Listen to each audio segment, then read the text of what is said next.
Guten Tag, bonjour, buenos dias, hedge, hello and salam alaikum to all the good people at Machinery Respawn. It's Lolkos Productions back with another video. This time we're doing Medal of Honor multiplayer beta playthrough.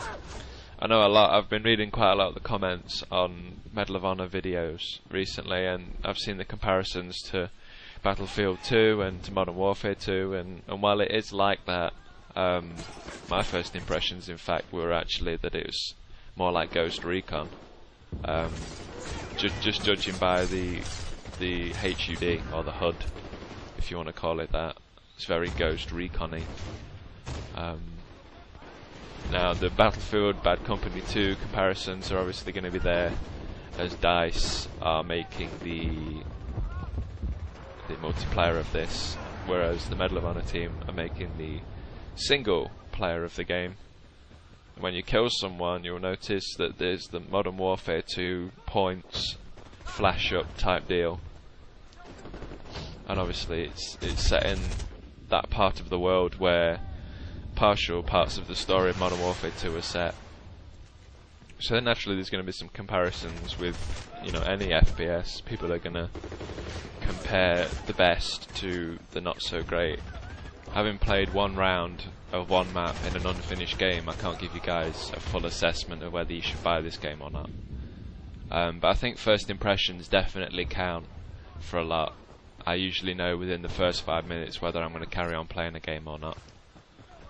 I think in terms of its competitors, you know, Bad Company 2 and Modern Warfare 2, I think it's kind of like the filling between two slices of bread. I think it's not as easy to play as Modern Warfare 2 is, but it's not as difficult to master as Bad Company 2 was.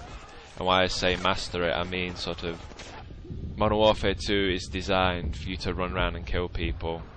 Bad Company 2, you know, you're going over bigger maps, but this is kind of small and big at the same time. It's actually quite interesting because I say competition with Bad Company 2.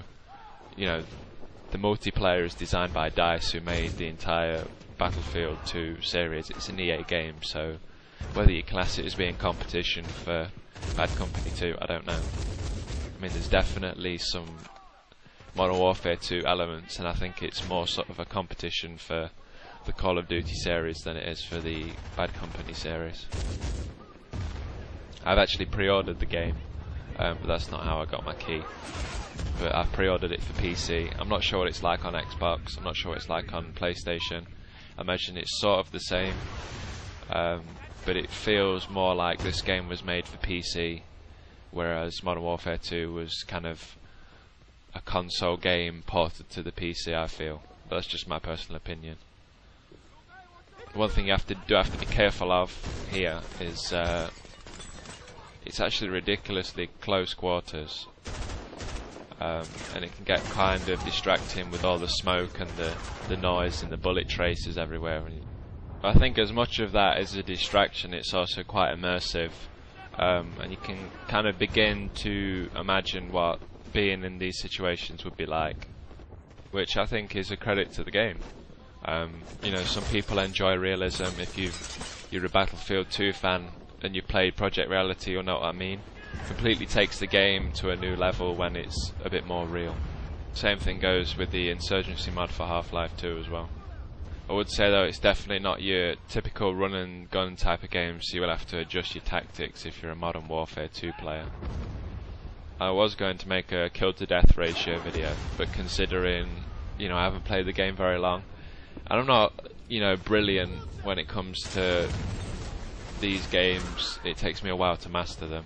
I figured, you know, give them the first round that you've played and go through the experience with you guys, because there'll be people that haven't seen this yet and are seeing it for the first time in this video, and I kind of wanted to share that experience with you. So bottom line is, based off the first impressions of this game, should you buy Medal of Honor, the fresh reboot for the old series, when it comes out in, you know, however many days? It's something like 103 days or something like that. I think my answer is, and based off nothing more than this first round on this first map, my complete first impression, absolutely legit, yes, you should buy this game if you're a Modern Warfare 2 player, or you're a Bad Company 2 player, or you're a Ghost Recon player. If you like FPSs in general, you should buy this game because it will rock your world. It will blow your socks off, put them in the washing machine, hang them out to dry, put them back on your feet, and have them smelling the roses. So the most important part is, what do you guys think? If you played the beta, share your beta experiences on the comments below. If you've not played the beta and you've pre-ordered it, or you're planning on getting the game, you're not sure whether you're going to buy the game, comments below. Look forward to reading them. Check out my channel, the link's up now. Let me know what you thought of the video. And that's pretty much it. So I'll see you guys on the battlefield. Booyah!